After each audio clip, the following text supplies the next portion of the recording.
All right, it is December the 1st. You need to make sure that your car is ready for any season, especially winter, with making sure that your tires are good to go, to knowing if you actually have a spare tire at your car.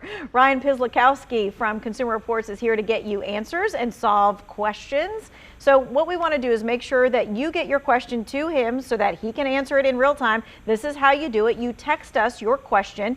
That number is 336-379-5775. Remember, this is a text only, so please don't call, but we do want to make sure that your questions get answered. All right, so first and foremost, we're going to start about tires, and Consumer Reports does all kinds of testing. Tell me how you guys test the tires.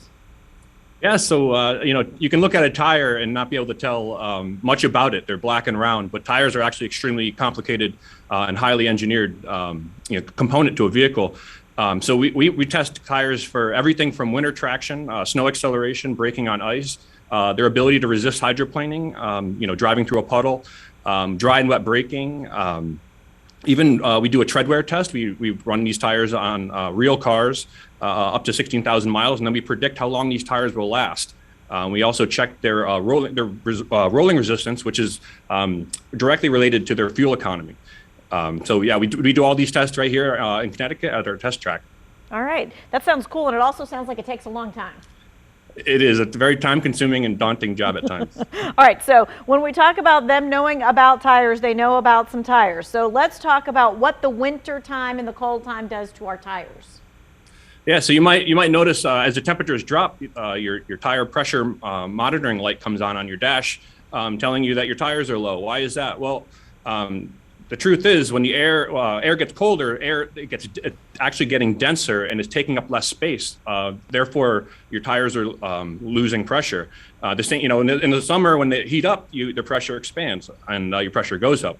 But aside from that, all year long, your tires are actually slowly losing air. Nothing is perfect in this world, and tires, they do a great job at retaining air, but they do over time slowly lose air. So you should, monthly, you should check your air pressure and make sure that they are up to the spec that is specified in your door black placard on the inside of your door jamb. Do not go off the max pressure that is on the sidewall. That's the maximum pressure that the tire will allow. You don't want to run that. You want to run the pressure that's in the door placard or in your driver's manual.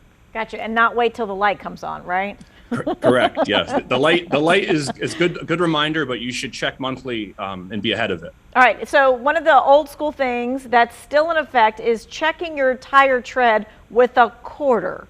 So we've got a picture to show folks. All right. You actually put the quarter upside down to test the tread depth. What should we be looking for here? So the space, if you have a quarter upside down, the space between the top of George Washington's head and the edge of the quarter is about 1/8 of an inch, or in the tire world, we use 30 seconds. So that's about 4/32 of an inch. That's a time when you're getting down pretty low and you want to start shopping for tires. In some places, tires are legally worn out at 2:30 seconds. And all tires have these little wear bars in between the treads. When the tread wears even with that, you're running on a very almost a bald tire, and your wet traction, snow grip, hydroplaning resistance are not up to the abilities they should be up to, and you should consider new tires definitely. But at 4:30 seconds, again, when you have George Washington's head in there and it's even with the top of his head, that's when you should start shopping for tires. Okay. Not last minute. All right, so let's put that picture up one more time so that we can see that with George Washington upside down. You're saying if we can't see the top of his head, that's when we need to start thinking about getting new tires.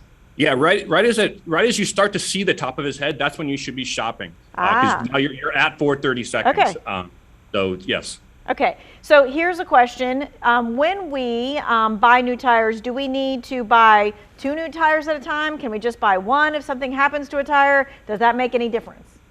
So the best practice is to buy 4 tires at the same time. This ensures a balanced handling and grip. Now, the first thing, if you are in a pinch and you want to buy 1 or 2 tires, the first thing you have to consider is if your vehicle's all-wheel drive. Some all-wheel drive vehicles have a specification, a tolerance, if you will, where the tires can only be so much worn so much differently between the front and the rear or side to side, because it can actually do damage to the drive system, because an all-wheel drive system, all the wheels are connected in some way. If you're a two-wheel drive car, front or rear wheel drive, you can replace at 2 at a time. You should always put those tires in the rear. That might sound counterintuitive because you have a front wheel drive car, but putting them on the rear ensures safer handling, more predictable handling, and the rear end of the vehicle won't slide out on you, in other words. So it's a very good question. It's very important. So if you can, do all 4 at once. And yes. If worst case scenario, you do 2 and you put the older 2 in the back. Correct. Yeah. And the key is with replacing 4 is not having to replace 2 is if you rotate your tires properly every 5,000 to 6,000 miles, depending on what the vehicle specifies, and they wear evenly, that you get more wear out of them, and they are all wear out evenly at the same time. So you replace 4 at a time, and then you're on a nice even playing field. Yeah, except for if you drive over that big nail or something like that. Got it. Okay. So yeah. All right. So what we're going to do, we're going to take a quick break. We've got your text questions coming up, and also we're talking about why new cars don't come with spare tires anymore. That's coming up next.